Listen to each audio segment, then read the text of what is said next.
And back here at home tonight, President Biden making news on several other fronts tonight as well, overturning President Trump's policy that aimed to ban transgender troops from service. President Biden today saying it's simple, that America is safer when everyone qualified to serve can do so openly and with pride. Also tonight, the president and his Made in America push late today.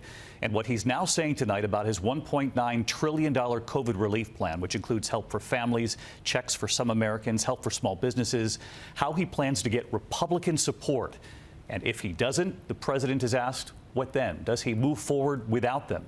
Here's our chief White House correspondent, Cecilia Vega, tonight.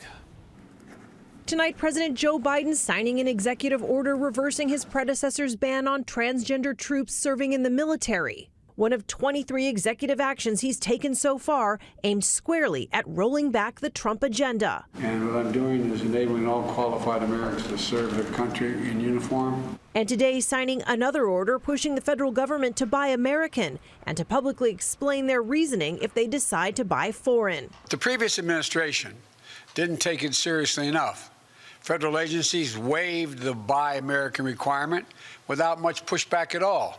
There's no timeline, but he wants the government's fleet of vehicles to be converted to Made in America electric, including postal vehicles. But what comes next is not something he can do with just the stroke of a pen. The president needs Congress to pass his nearly $2 trillion COVID relief package, his plan to get $1,400 checks into the hands of struggling Americans, extend unemployment benefits, help small businesses, and ramp up vaccine distribution. His goal to pass the package with support from Democrats as well as Republicans. Here's the deal. I have been doing legislative negotiations for a large part of my life. I know how the system works. But Republicans are already sounding the alarm, including Utah's Mitt Romney, who has signaled he's willing to negotiate with Democrats. He now says he has serious concerns about the price tag. But the total figure is pretty shocking, if you will.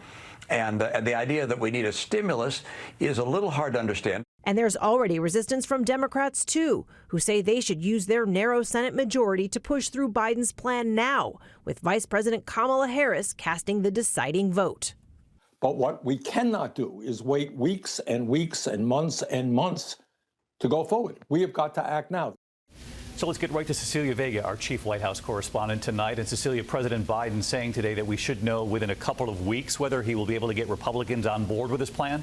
Yeah, David, he said it'll be a couple of weeks before we know exactly where Republicans stand, and time is of the essence. You'll remember that he called this a national emergency. He said he wants to do this in a bipartisan way. He wants Republican support, but he also today did not rule out the possibility of having to go at it alone with just Democrats without Republicans. But, David, in a sign of where things stand exactly right now, today Mitch McConnell said this first draft, quote, misses the mark. All right, more to come on this. Cecilia Vega, our thanks to you. Hi, everyone. George Stephanopoulos here. Thanks for checking out the ABC News YouTube channel. If you'd like to get more videos, show highlights, and watch live event coverage, click on the right over here to subscribe to our channel. And don't forget to download the ABC News app for breaking news alerts. Thanks for watching.